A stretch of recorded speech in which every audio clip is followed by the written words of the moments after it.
You are exhausted. Your eyes are burning and you know you have to be awake in exactly 6 hours, but you cannot put the phone down.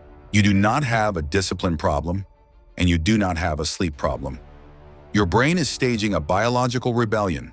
Today, we are unpacking the psychology of revenge bedtime procrastination. Make sure you stick around until the end of this video, because once we decode why your brain is doing this, I am going to give you the exact 3-step daylight reclaim protocol to manually override this glitch and take your nights back.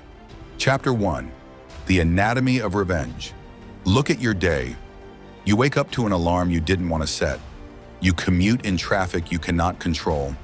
You sit at a desk answering to a boss, to clients, or to a schedule that dictates every minute of your waking life.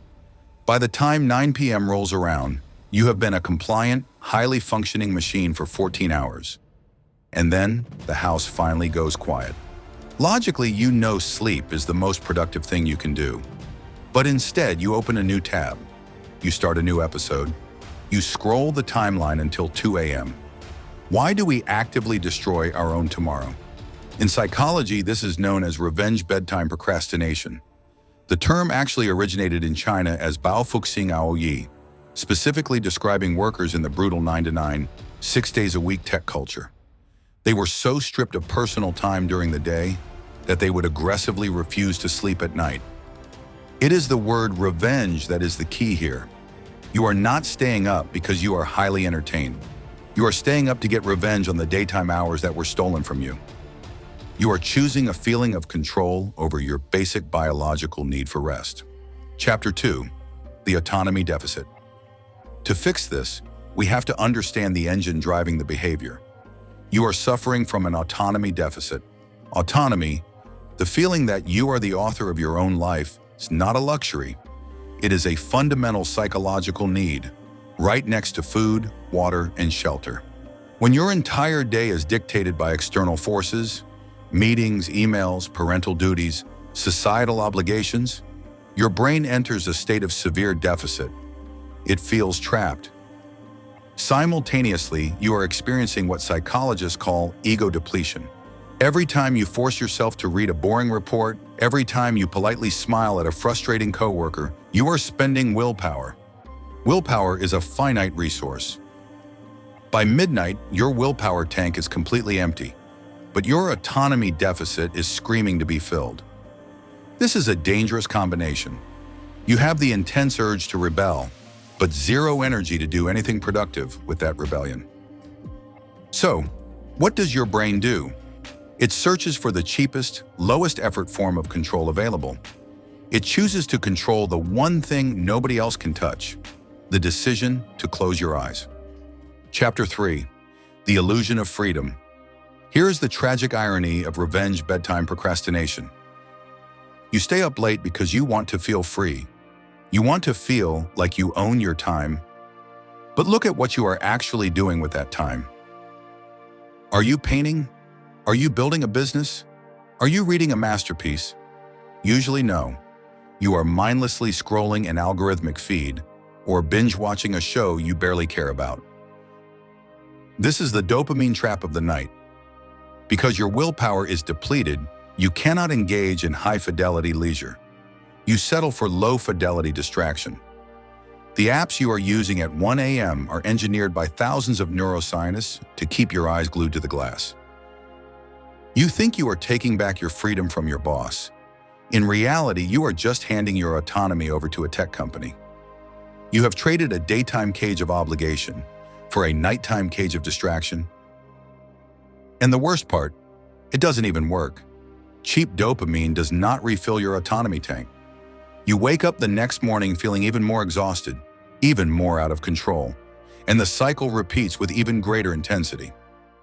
Chapter 4. The Daylight Reclaim Protocol. If you try to fix this problem at 11 p.m., you will fail. By that time, the biological alarm has already been pulled. To cure revenge bedtime procrastination, you have to treat the disease, not the symptom. You have to diffuse the pressure valve during the day, so it doesn't explode at night. Here is the 3-step Daylight Reclaim Protocol. Step 1. The Micro-Rebellion. Remember, your brain just wants proof that it is in charge.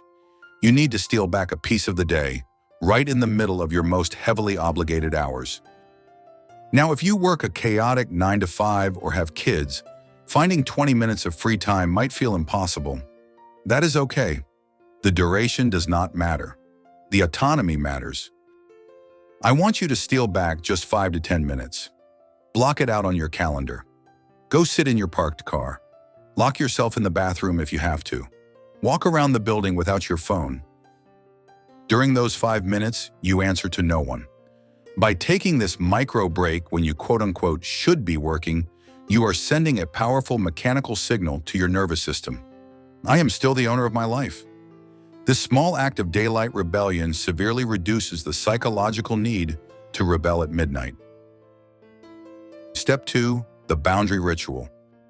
The modern world has destroyed the boundary between work and rest. Your laptop is on your kitchen table. Your Slack notifications are in your bed. If your brain does not perceive a clear end to the workday, it will artificially create an end by forcing you to stay awake. You must establish a physical boundary ritual.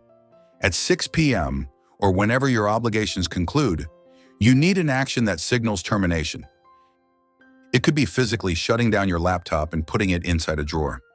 It could be changing your clothes immediately. It could be taking 3 deep physiological sighs. You must create a hard physical line in the sand that tells your amygdala. The survival phase of the day is over. The autonomy phase has begun. Step 3. The analog transition. This is the final defense against the dopamine trap.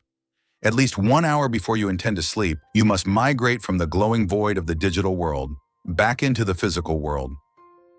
When you stare at a screen emitting blue light, your brain suppresses melatonin and spikes cortisol. You are physically simulating a state of daytime stress. Transition to physical media. Pick up a real paper book. Use a physical notebook to write down your thoughts. Stretch on the floor. By anchoring yourself in the tactile, physical world, you lower your heart rate. You step out of the algorithmic casino and back into your own sovereign mind. You replace the chaotic, high-speed illusion of control with actual, quiet presence. Revenge bedtime procrastination is a cry for help from a brain that feels like a hostage. Do not punish yourself for staying up late. Recognize it for what it is, a misguided attempt to reclaim your freedom. But true freedom is not found at the bottom of a social media feed at 2 a.m. True freedom is the ability to close your eyes, knowing that you lived your day on your own terms, and that you have the energy to do it again tomorrow. If this video helped you understand your own mind a little better, please hit that subscribe button.